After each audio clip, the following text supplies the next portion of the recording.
Welcome, everybody, to another episode of The Life Between All or Nothing with me, Scott J., and of course, Mary Kay. Mary Kay. There we go. And we want to thank you for joining us today. And just remind you that we're on every Thursday night at 7 o'clock. And the purpose for our show is to get people unstuck in their lives. There's so many people that are stuck. And a lot of times they use age as an excuse, don't they, Mary? They sure do. Yeah, what do they say? It's too late.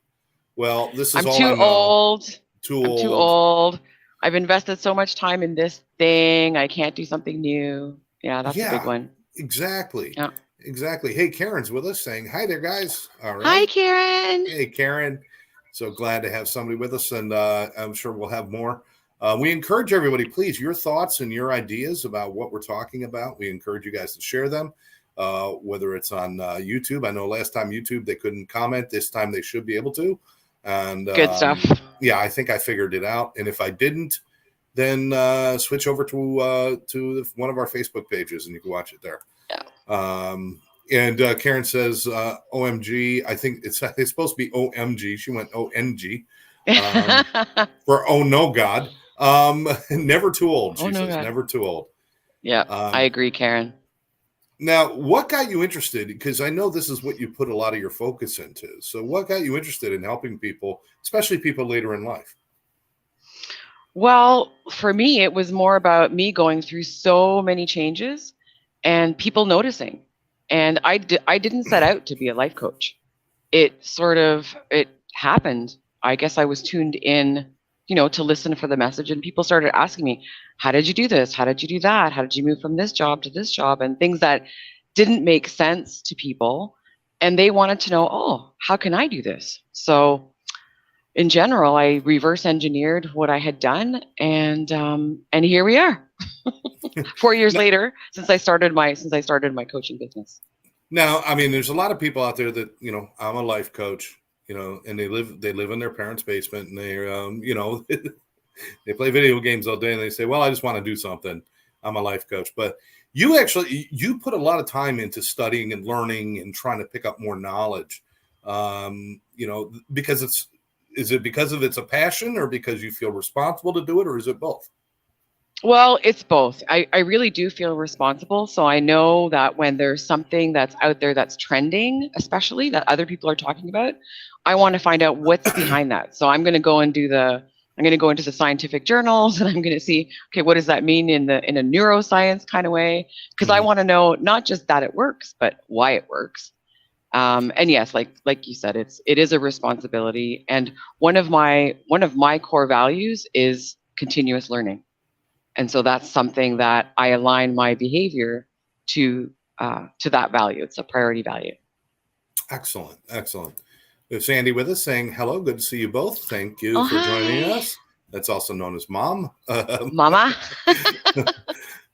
But no, that's good. Now, and you and I both have had experiences where, we were living lives that weren't really what we wanted and things weren't going the way we wanted and we had to make changes later in life.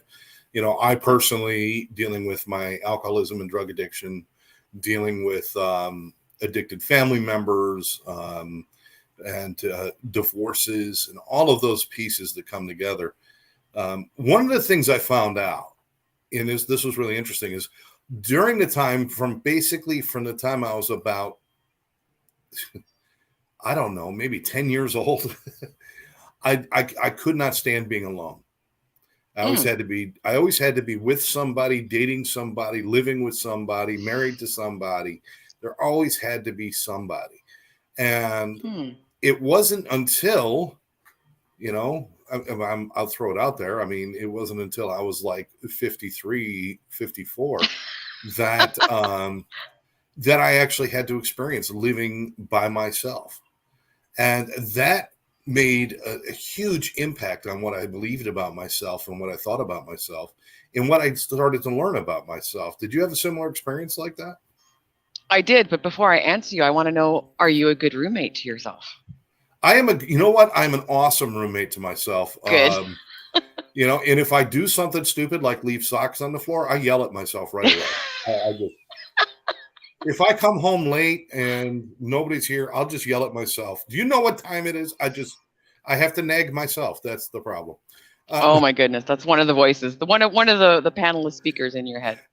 But no, the truth is that I wasn't at first. At first, I was just sad. And I thought, well, let me go. I got to go meet somebody, or I got to go do something, or I got to have somebody who's going to take care of that part of me that I don't know anything about. So I'm basically, it's like shopping for clothes and having no idea what size you are. That's a good way. I can relate to that. And I'd sit there and say, why do I keep having problems with relationships? Why do I keep having pretty much bad things happen in my life, or as far as, not failures, but things that just didn't go what I wanted? And it's because I never knew what I wanted, and I never knew who I was. And I had to start asking myself these questions. So now I'm asking, did you have a similar experience to that? Yeah, I've had a few experiences like this. I can talk about when I first left my marriage.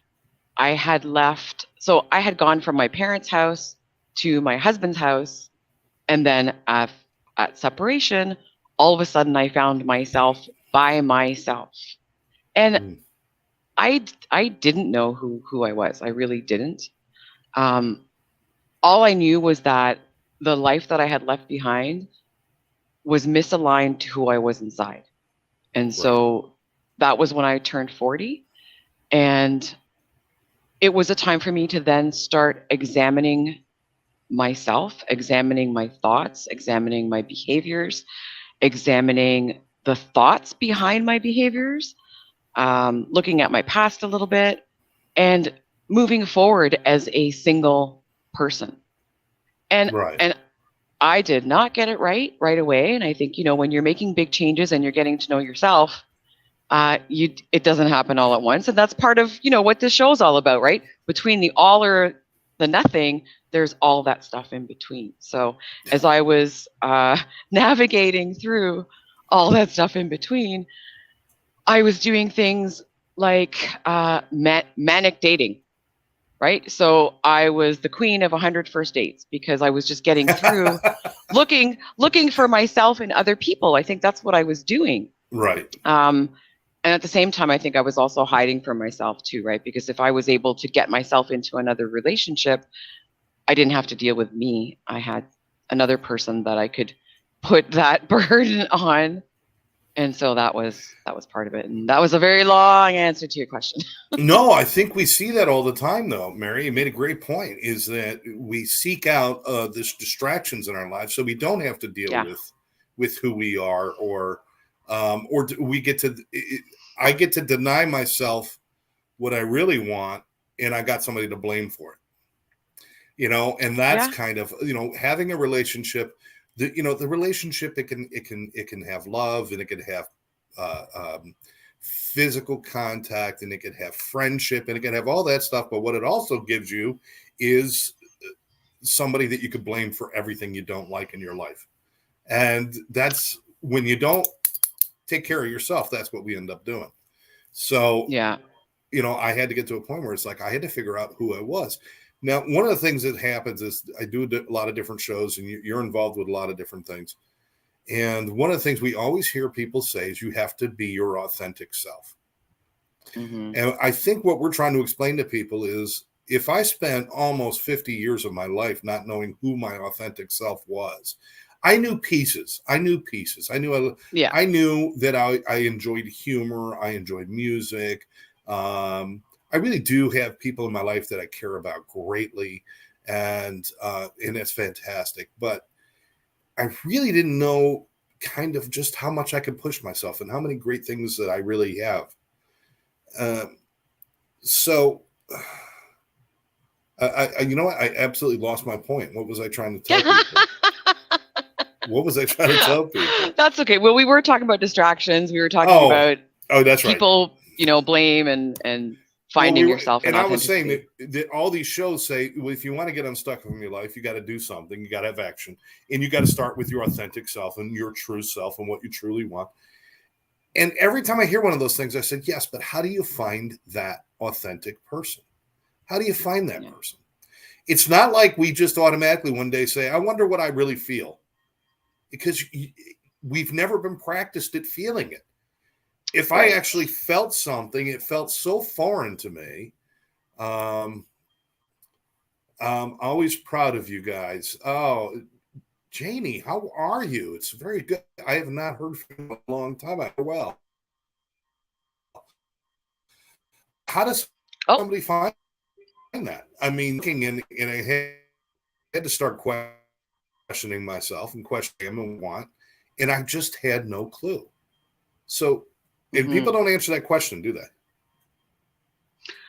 No, You no, know, they don't. so And I think that, we don't stop to think about that. We don't stop to think about who am I and who am I really? And a lot of it for me is, how am I? How do I want to experience my day? How do I want to be? So it's less for me about the what and the why and the who, but it's the how. So yeah, that's a little bit of where I come from. And I think a lot of people don't go that route because, like you said, we're not trained to do this. We don't learn this in school. We don't do, I mean, we might do an assessment for careers or something in school, but that's not enough to get down to the core values and the interests and the experiences of our life, especially us in midlife, right?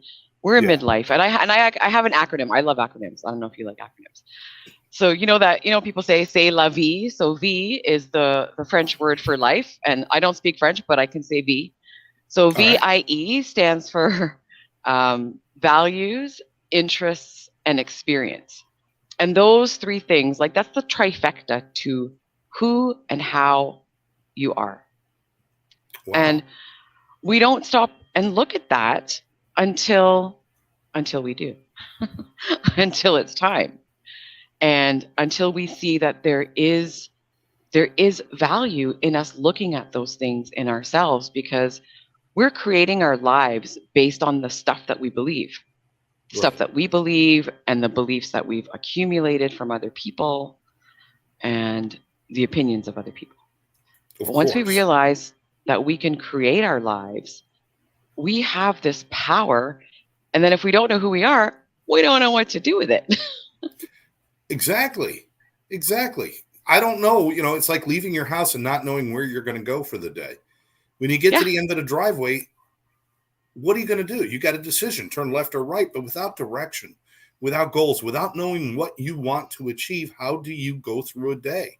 I can only imagine it's like trudgery. It's like, oh God, another day. Let me just get up and automatron my way through the day, and just kind of like, I'll say yes sir, no sir, yes ma'am, no ma'am, and I'll just go throughout my day, and I won't even think about me. Yeah. And that's a horrible thing. But so many people are stuck in that, in their jobs, in Yeah. where they live and how they live, their relationships. They're just stuck for a lot of reasons. I have to acknowledge Janie shared, because I asked how she was. She said she's very good, almost 4 years clean from your help. Well, listen, give Wow. yourself all the credit, Janie. I'm going to tell you, and you were a tough nut to crack, and you were, but I loved her love of music. She had a voice like an angel, and she is just a fantastic woman. And I hope you're doing great. And I know that if Karen were here, she'd say the same thing to you, that we're very, very proud of you. So Way to go, we have Janie. Sandy's commenting. She says, as young adults, we are too busy raising kids, making a living, to spend time thinking about authentic self. And that's true. We're driven. Society makes us driven. We have to earn money. We have to do this. We have to do that. Build a family, buy the house, buy the biggest car in the neighborhood. Now we're a slave to the bills. I don't have time to think about me. I've got to pay the electric and the mortgage and the car. And all of these things are detractors from who we are. I'm not saying you have to go off the grid and live like Grizzly Adams to figure yourself out. My beard gets longer. I might be him. I wasn't going to comment. It's getting long, isn't it? Yeah, it's time for a trim. It's time. I'm on vacation, people. 4 days off. I'm on vacation. But that's a good point. Is that we get so busy in our lives that we forget to take the time to get to know who we are and what we like. Um, I'll give you an example, Mary. If I ask a 5-year-old child, what do you like?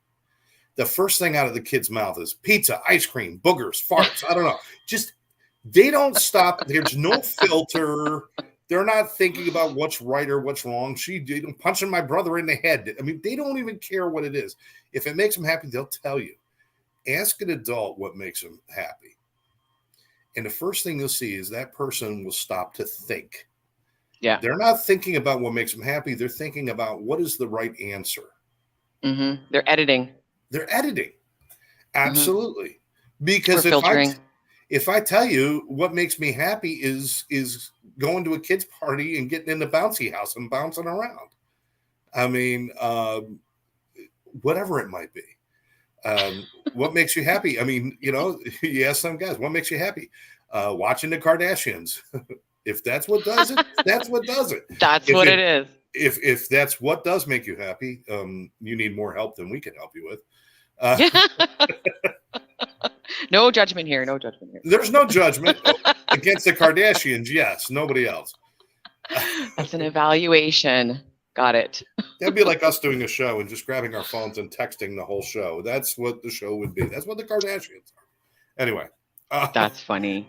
But we filter. We don't even know. Most adults, you ask them their favorite color or their favorite band or singer, and they can't identify them. Oh, I like everything. Well, that's not an answer. What attracts you? What turns you on? What lights you up on the inside?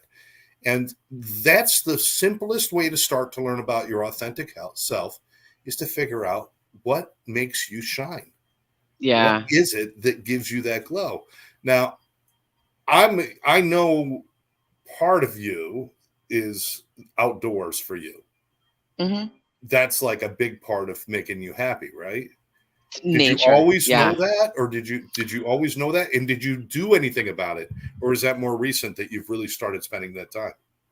So I always knew that I had a connection to nature. I always had a connection to animals, and even being a Greek and having Greek Easter celebrations with my big family, my big extended family.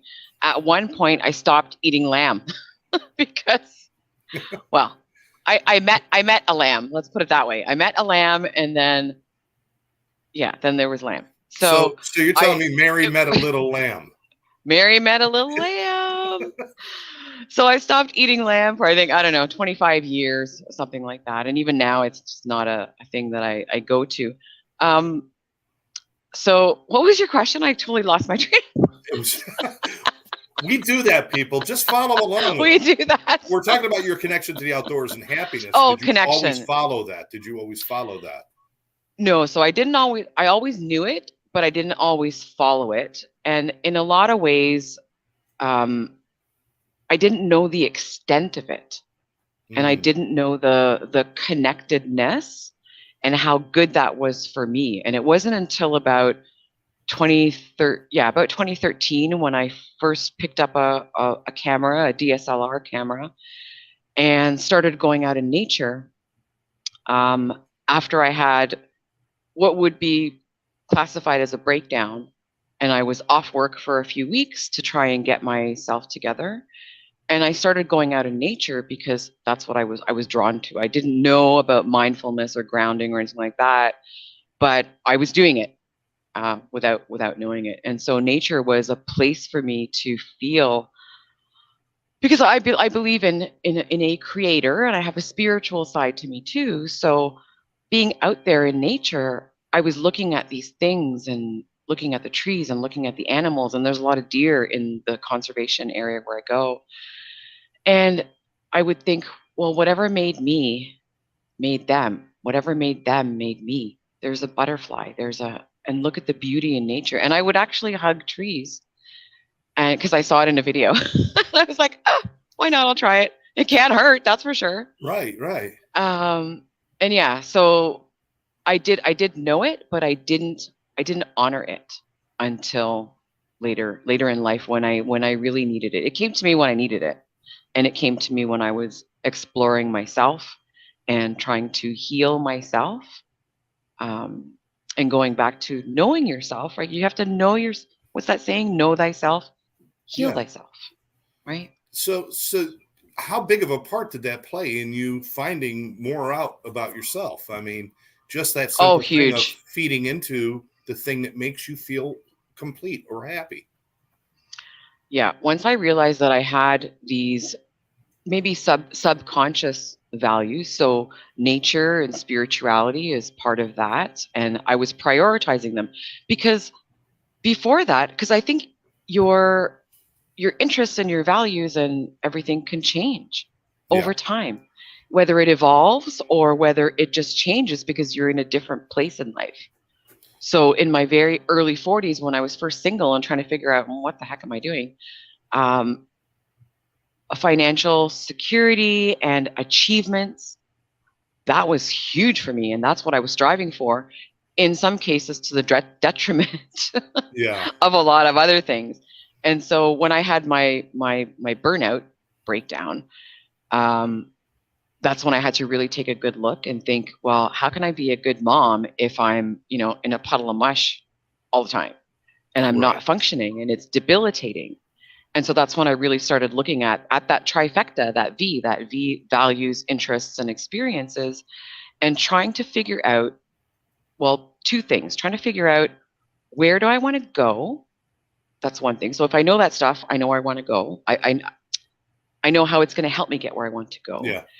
And by knowing where I want to go, I can actually change some of those values and interests. So for instance, if I want to get healthy, fit, buff, ripped, whatever, I know that I've got to change one of my core values or bring it up higher on the ranking list.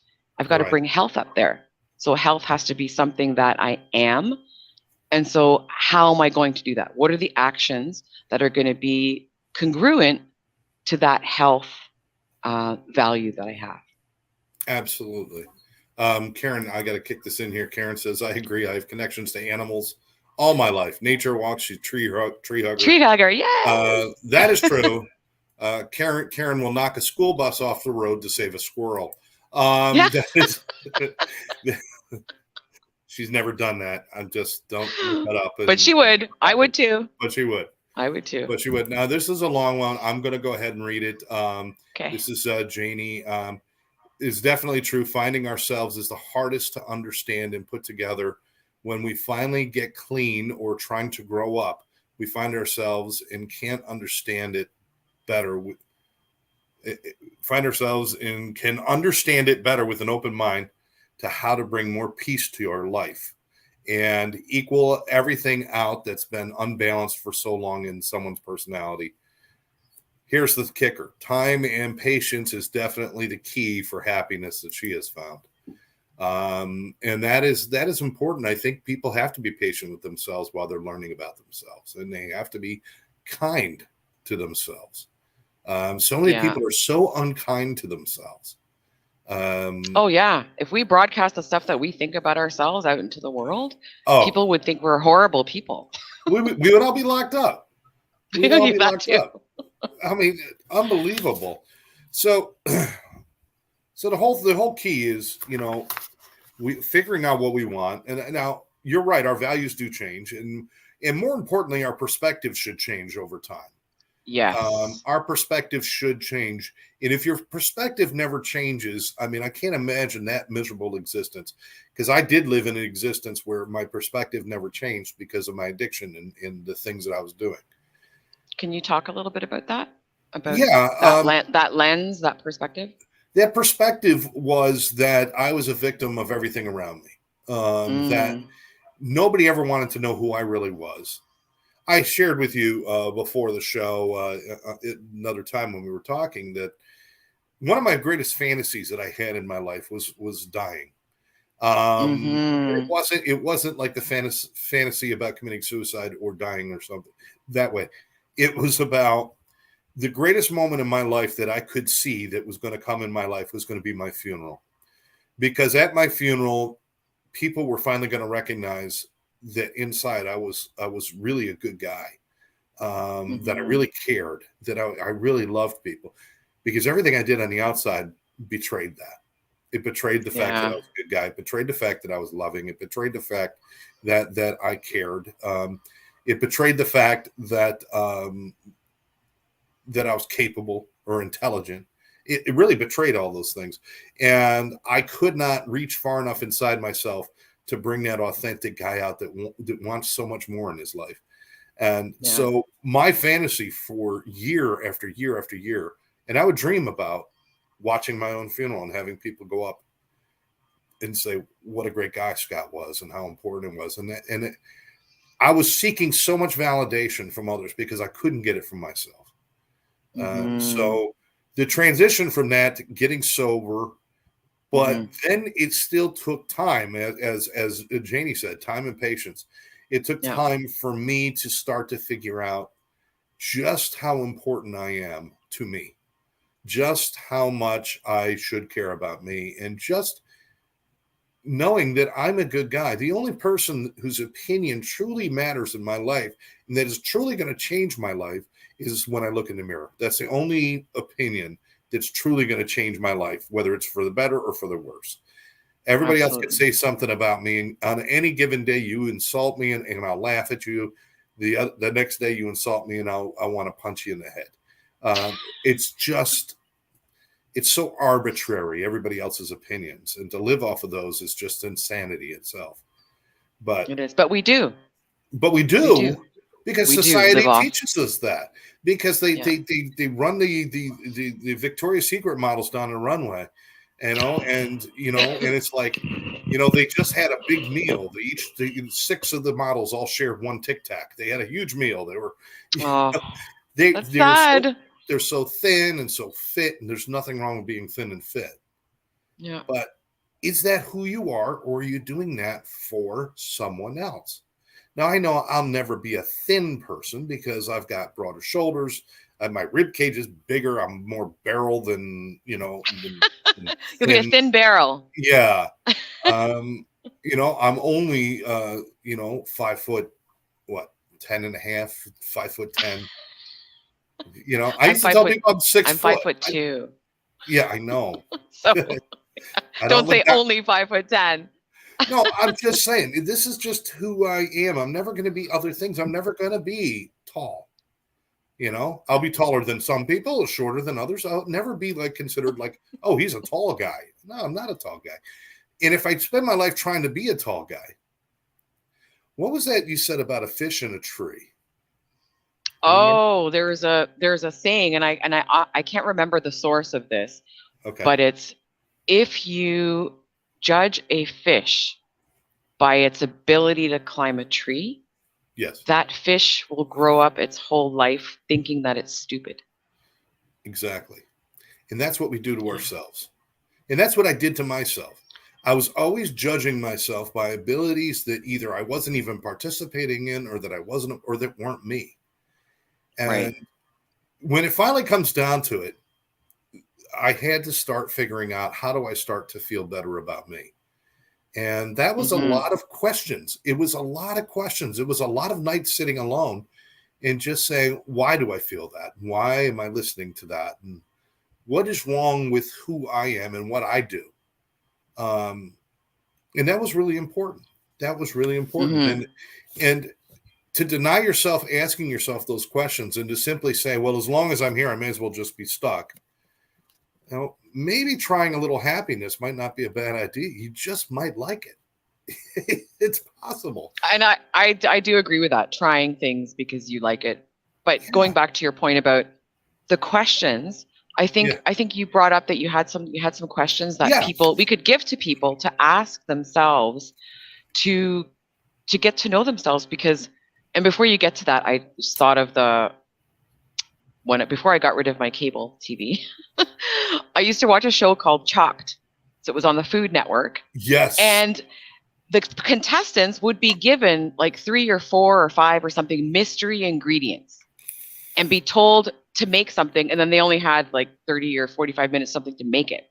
Yeah. But if you're going through life not knowing yourself and not knowing your ingredients, that's the pressure you're under. Right? Yeah. You're working with ingredients that you don't really know. You're trying to put stuff together. You don't but you didn't have time to prepare. You didn't have time to plan that meal. You're just throwing together whatever because Right. you've got these ingredients. But if you know the ingredients by the questions that you're going to share with us, And you could that be might spending help all you. day. You could be spending all day cooking something you don't even like. Well, that too. Why That would you too. do that? Exactly. Why Yeah. would I Why would spend you do all that? day working at a job so that I can go home and then go back to the job the next day and I don't even like that job? If I don't like what I'm doing, it's time to make a change. But Yeah. you mentioned money before. Money's a big motivator. And as our perspective changes, I would like to make money right now. I would like to make more money than I'm making and my company to be successful. Karen and I work very hard. We started this thing a few years ago, and it's God bless. We're on the right path. We're doing the right things. But what we figured out is that this isn't something that's going to make us rich. This is something that we want to find a way where I want to make money so that I can continue what I do. It used to be I want to make money so I could drive a better car, wear better clothes, wear bigger watches. I wear big watches, but I don't wear Rolexes. I wear Invictus. They're affordable. I used to think that's what I wanted money for. Now my perspective changed. Yes, I want money, but why do I want money? So I could continue to do the things that I love and help people and do my art and do my music and spend time with family and friends. That's what I want it for. It's a whole different perspective. So money's not evil. Yeah. And when we talk about these things, not. We're not saying money and success is bad, but your perspective about that money and success, you might want to think about changing it. Because if it's just keeping you hogtied to things that you don't love, then why is it worth it? Is it worth it so you could drive a BMW? If you are miserable, it's not. All right. So one of the things one question. Sorry, I was going to say. Oh, go ahead. Sorry. I'm going to say it is for some people, and for some people, that achievement and that status and that whatever it is, that is their thing, and that really does align with who they are because that's what motivates them, right? They want the titles, they want the whatever, everything that comes with that. And I think and you and I disagree a little bit on this, but I think it's okay if that's what you want and that's what you want. That's great.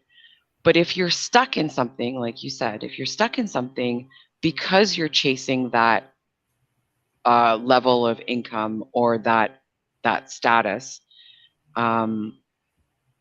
like the handcuffs, like if you're handcuffed to something or you feel like you're handcuffed or stuck, trapped, then that's different. And that's when we can take a step back, ask ourselves some questions and figure out, okay, how can I make changes and who am I? And then we can figure out, where do I want to go?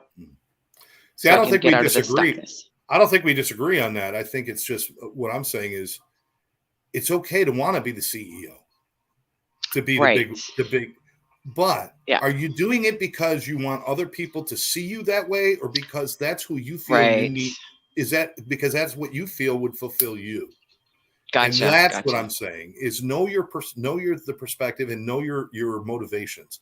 If your motivations are about impressing others or doing things for other people, it's never going to be enough.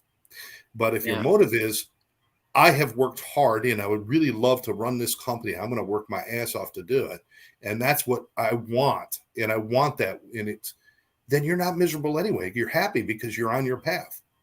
So you're on like you are, like you said, and you're committed to serving others. You're committed to helping others make a positive change in their life-saving changes, right? Like you're helping people make life-saving changes.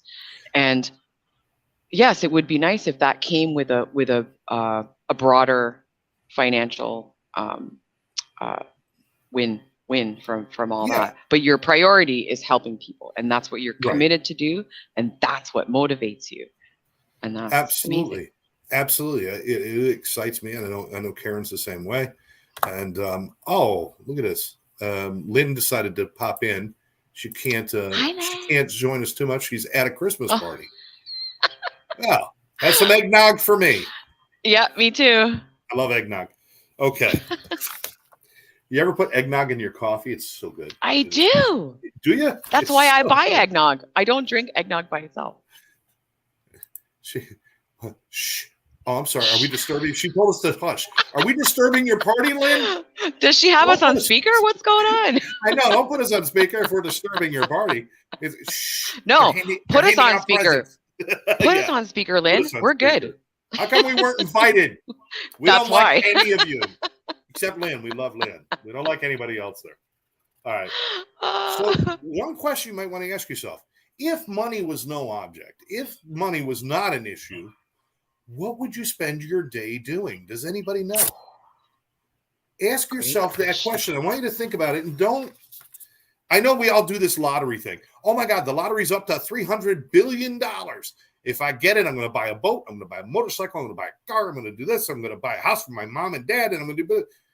No, just slow your roll and think about you personally. How would you like to spend your days? And that's one way to start connecting with the things that you actually like. Maybe it's golfing. Maybe it's fishing. Maybe it's hanging out with the grandkids. Maybe it's, and then I ask you, how much time do you dedicate to that now? If you're saying if money was an object, I'd do this all the time. And a lot of times when people say, oh, I would do this all the time. And I'm like, okay, do you do any of it now? No. But you can take small pieces of time and do those things. So that's a good question to ask, right? What would you do if, with your time? Yeah, and it allows you to reprioritize it. It allows you to put importance on that.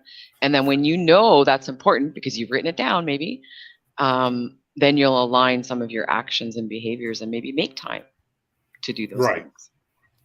Right, exactly. Let's see, wait.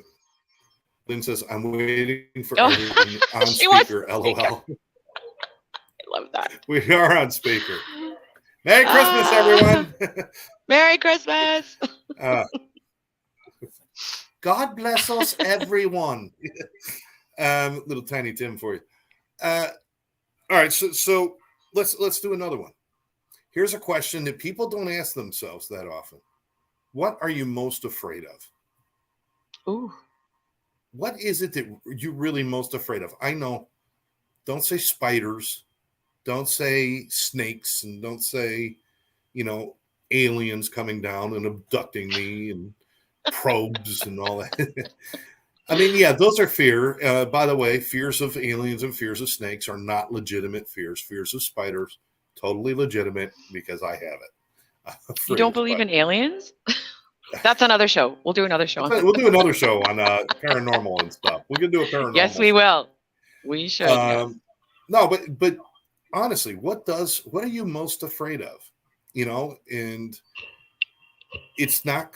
I understand we have phobias, but what is that's different? What is the fear that drives your decision making? What is the fears? And my biggest fear was being alone. Until I was alone, I didn't understand just how much that ruled my life. That I would do things, in a past relationship where I wasn't always completely honest about what was going on or money troubles or this or that, because I always wanted to make sure everybody thought everything was okay because I was trying to protect the relationship instead of being honest. And because I was so afraid I would end up alone. And so that fear actually created mistrust. It created dishonesty. It created definitely inauthenticity. I mean, it was not authentic. It created all of that. So I ask everyone out there to ask yourself, what are you most afraid of in your life? So have you gone through those kind of experiences where learning about what your fears really were? I have. And that was one of mine too, was being alone. And so, I manufactured a life where I was almost never alone. And then the thing is, once I was alone and once I realized that I was doing that and I stopped it, then it was, what the heck was I afraid of in the first place? Like, it's not that bad to be alone. What was I afraid of? What was I running from all this time? And I think that was one of my big ones, being alone. And the other one is which is still sort of in me now, which I address by taking action, is the fear of running out of time. Because being in my mid 50s now, I judge myself sometimes on, oh, I should have been doing this thing in my 40s. I Oh, should have been doing this thing. So I'm still working. You know, I struggle like everybody else does with some things and some worries and some fears. And so, yeah, I'm working through that running out of time fear. yeah. A lot of people use things like, I got a fear of failure. I'm afraid I'll fail. Yeah. But failure is nothing. We failed when we first learned to ride a bike. We fell off the bike. That was a failure. But then we learn from it and we keep doing things. When I first learned to write, I didn't know how to make my W's. I had to learn. I had to do them wrong, and then I did them right. You go into a new job. You go in there. You don't know everything ever. Sometimes you're going to open the door to the closet. You think you're going to the restroom. You walk into the janitor's closet. That's a failure. It's a mistake. You move on. So I'm going to challenge people to say, don't stop with that. I'm fear of failure. What is the real fear about? My real fear was about what people will think of me if I fail. That's what my fear was. My fear was never about the failure itself. Failure is a part of life. You know, I have this thing. I pick up a socks. When I take my socks off, I pick them up with my toes and I try to toss them with my foot and my toes into the laundry basket. It's something I think guys do this. It leads back when we were monkeys or something. I don't know. And it's just something we do. And it's like, and I miss a lot of times. And it's like, I don't miss it and say, oh, I'll never do that again. What if I fail? I do it because nobody's watching. It's just something fun and it's stupid and it doesn't matter. So why does it matter so much when somebody sees me fail? Why? Because they might think less of me. They might think I'm stupid or I'm incapable or I'm whatever it might be. That's where the real fear lies. Don't get caught in the top level. Look below that to find out what your real fears are when you're asking yourself, right? The fear of being alone, why would you be afraid to be alone? Well, if I let a total stranger into your house and said, you need to sit in a room with this total stranger who you know nothing about, it's going to make you very uncomfortable. Mm-hmm. For people who don't know themselves, being alone is almost the same experience. Yeah. You're stuck with somebody that you don't necessarily like that much, that you don't trust, that you don't know what to do with. And it's like it's sitting with that uncomfortable stranger, just praying they're not going to be the next 2020 serial killer, you know? Yeah. Oh my God. So the fear of being alone is because I didn't know myself. I was afraid of strangers. And to me, I was a stranger. And I didn't like that. Yeah. If I had people around me telling me, oh, you're a nice guy, you're this, you're that, you're this, you're that, or I love you and this and that. If I had people all doing that all the time, then I could define myself that way and I'm fine. But left to your own devices. So I probably that's a great point, but no, I think, and I actually want to say one more thing on that one, because you brought up a good point. A lot of people ask themselves the questions about the positive stuff. What are, like I said, you know, values, interests, experiences, and things like that. But that question brings up a good point in that it's good to also know what are the things inside you that might be a little bit dark, that might be fears, that might be things you're ashamed of. Because once you bring those out, and you don't have to tell anybody else, right? You can write them in your, you know, in your notebook or your diary or somewhere that nobody else is going to see it. But once you see it, and once you sometimes admit, I have this thing, I have shame for it or whatever, then that lightens it a little bit, and it just gives you enough space between the thought and the thing you're talking about to actually examine it and go beneath it. Just like you said, go beneath, like, why is that a trigger? What's behind it? And then what's behind that? And sometimes you've got to go, you know, fairly deep. absolutely. So yeah, just piggybacking on that. What's our next question?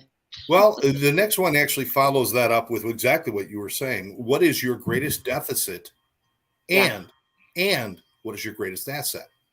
Yeah. Now, the deficit, people can usually shout those out without a thought. Well, you know, I work too much. I'm this, I'm that. I'm stupid. You know, I'm too heavy. I don't go to the gym. I don't make enough money. Whatever. They come up with a million things to not like about themselves. The one that trips them up is, but what is your greatest asset?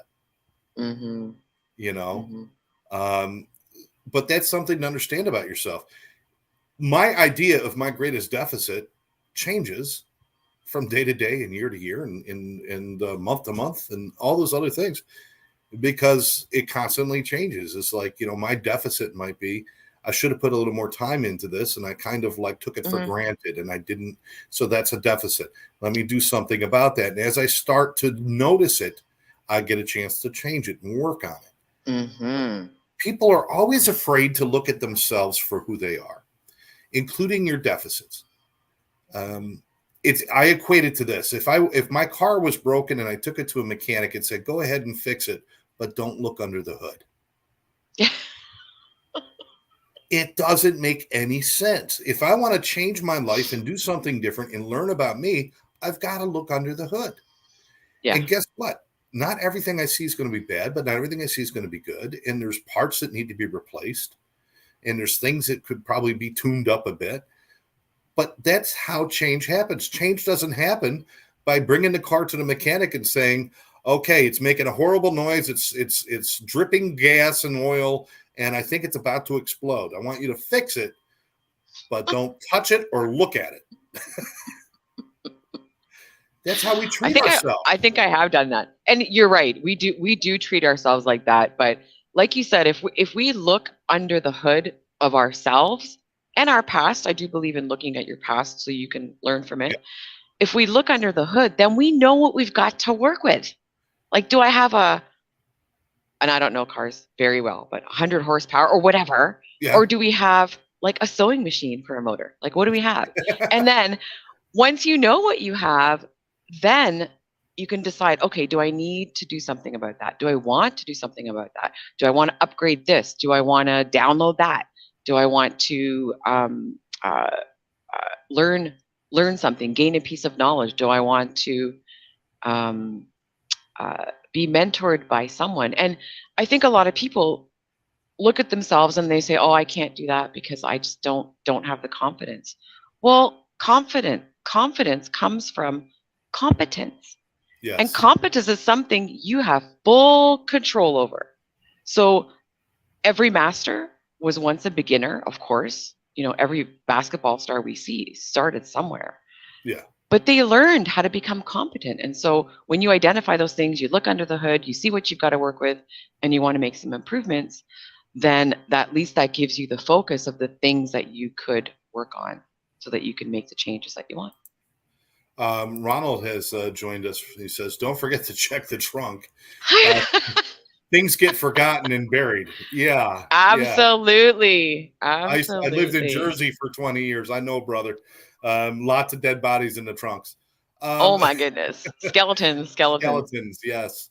No, I agree. And that's another point is, you're checking your engine, check the trunk. What have you been dragging with you that you no longer need? Oh. Yeah. See, if I hold this cup of coffee right now, probably weighs about a quarter pound. Maybe that sounds about right. Maybe a quarter pound. I could hold a quarter pound. I'm not a muscle guy, but I'm a man. I could hold a quarter pound. But the longer I hold this, the heavier it's going to seem. It's really not heavier, but it's going to seem heavier until even physically I am no longer able to hold it up. It's only a quarter pound. But after an hour or 2 hours or 3 hours, or let's even take it further, after a month or a year or 10 years, that little thing that really isn't that big, but because I have held on to it for so long, it weighs me down. It pulls on my muscles. It occupies. I will break into a sweat. I will start to shake. I will become despondent because I am just so hurting so badly. Yeah. For this, instead of simply putting it down and being free of it. What are you carrying around in your trunk that all those things that you say are no big deal, but the more you add to it and the longer you hold on to it, the more weight it has in your life. Thank you, Ron. That's the junk in your trunk. I had to say that because it just came. The junk in your trunk. You had to go there. I had to go there.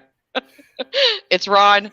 I just had, you know, which I brings had us to go back into again to the trunk. Kardashians. All right, no. Back to the Kardashians. And I think, you know, one thing that we haven't talked about yet is in order to live that life that you don't want to escape from, right? We want to escape from all these things. But in order to create that life that you don't want to escape from, we need clarity. And that's what this is all about, is getting clarity about yourself. And clarity feels good. Clarity feels really good to your body. Once you start getting clearer on yourself, actually, there's a study, and I can't remember which university it was, but they showed subjects a bunch of blurry images. And of course, they had them hooked up to brain measuring devices, whatever you call those things. So they were looking at the brain imaging as they were looking at the blurry images, and the blurry images were becoming clearer and clearer and clearer. And as they were becoming clearer, the researchers were looking at the brain imaging. And the more clear the pictures became, the more their reward centers in their brains lit up.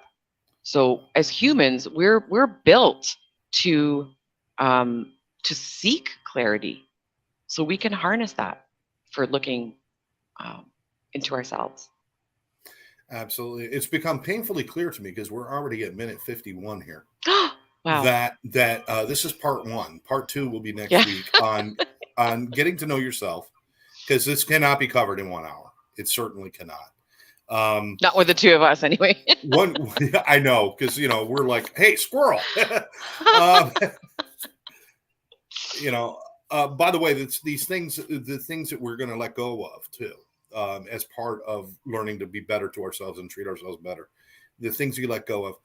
Letting go does not mean forgetting. I want to make sure to tell people that. If I forget my past, then I will also forget the lessons learned from those things. But when I let go, it's about stop allowing it to control me now and change my perspective to that was a lesson learned, instead of that is one of the biggest pains in my life and it's still with me. It changes the perspective. But don't forget.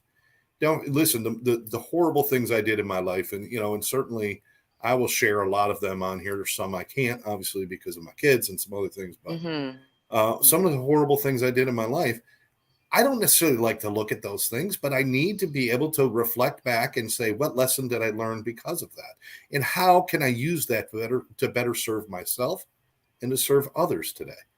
And that is a part of my personal growth, is being able to take my pains, my skeletons in the closet, and turn them into useful tools for my today, and to hopefully build a better tomorrow.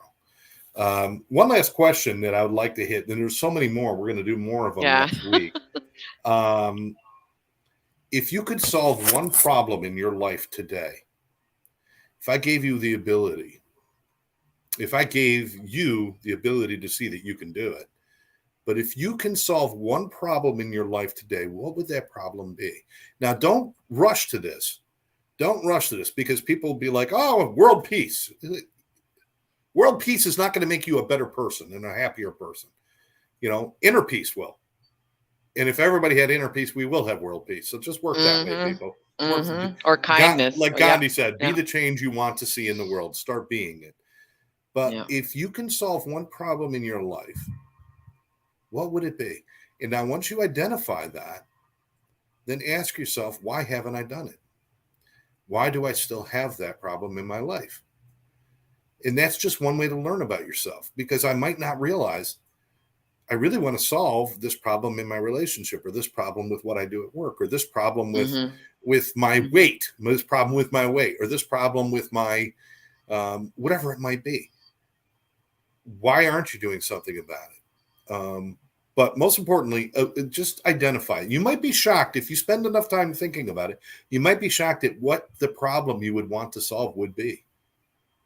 You know, and making more money is not what I'm talking about. I'm talking about a problem with you, how you are operating in your life, and what who you are. And Ronald had another comment here. Ron, thanks for joining us, brother. Wear your scars like awards and celebrate your achievements. Absolutely, brother. So, you know, that's a question that we have to ask ourselves. what is the problem we would like to solve? If we had the ability to solve it right now, what would it be? Yeah. And, it can be a very personal thing. A lot of these things, this self delving isn't always something you could share with a lot of people. I Right. think it's important to have somebody in your life that you can communicate with as you learn about yourself, because there's something special about giving words to things. Knowing something in my head and then me speaking them, actually speaking them brings air and life to whether my good stuff and even my bad stuff. If I speak of the bad stuff that I've done, it's no longer a secret. It's no longer in a dark place. I've exposed it to the sunlight, and it tends to shrink the more I speak of it, the more I share about it. So that's one of the things that you want to be for people, is somebody that they can talk to as they're discovering these things, right? I do. And I'm there to support them as they're going through some of that discomfort. Because like you said, there's some discomfort when you start finding out things about yourself that you kind of always knew in your subconscious, but you're really bringing it now and you're fessing up to this stuff. It can be uncomfortable. And then there's things that we can do with that, like meditation and grounding and mindfulness, all three very similar things, or lots of things. So that's definitely something I help people through, is that discomfort, and I feel it myself. So it's not something that's for everybody else. It's for me too. I have to work through these things too. Absolutely. And be with if you're going to have a coach.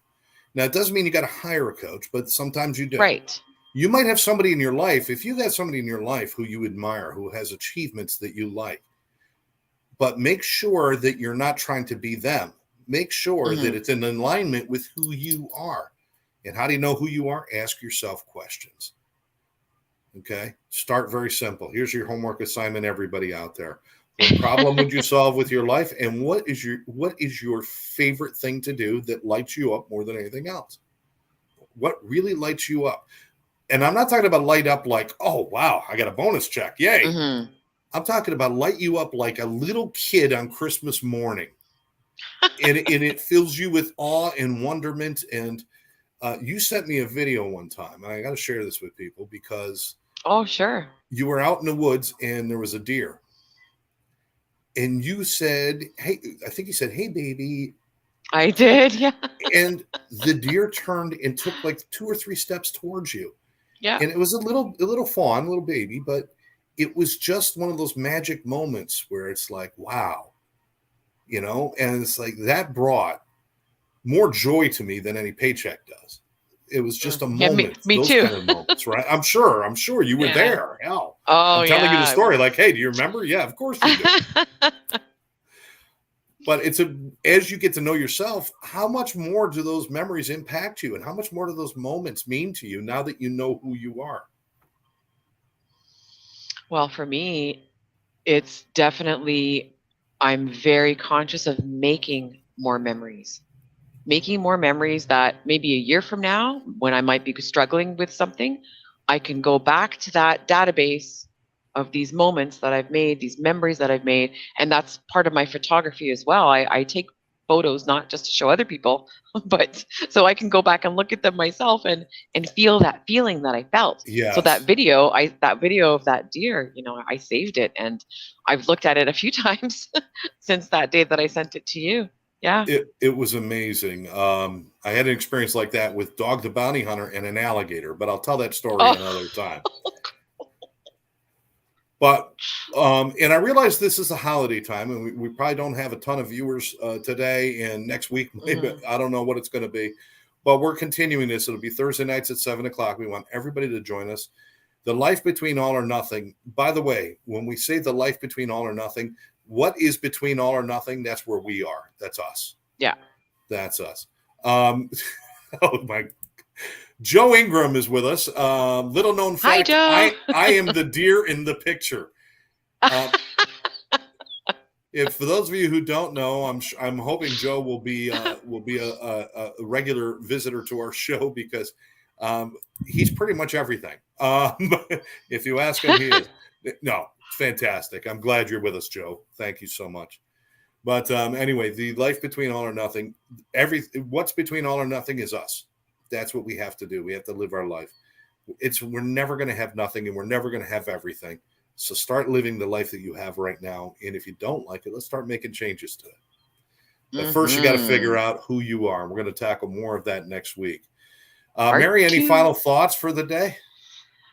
My final thoughts, yes. Do your homework. Yes. And as always, just letting everybody know, I believe in you. I believe in you. And that's one reason that we wanted to do the show. We believe in all of you. Those are my final thoughts.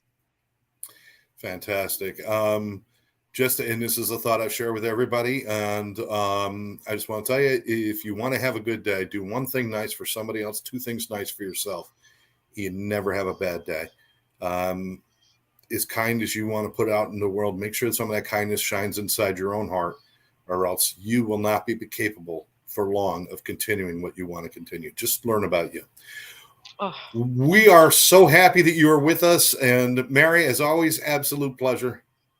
And thank everyone for joining us, all of your comments. Everybody, please have a Merry Christmas and a Happy Hanukkah and all those other things. Yeah. And I hope everybody just has a great week. We'll see you next week, next Thursday. For now, I'm Scott J. I'm Mary Kay. We'll catch you next week right here on The Life Between All or Nothing.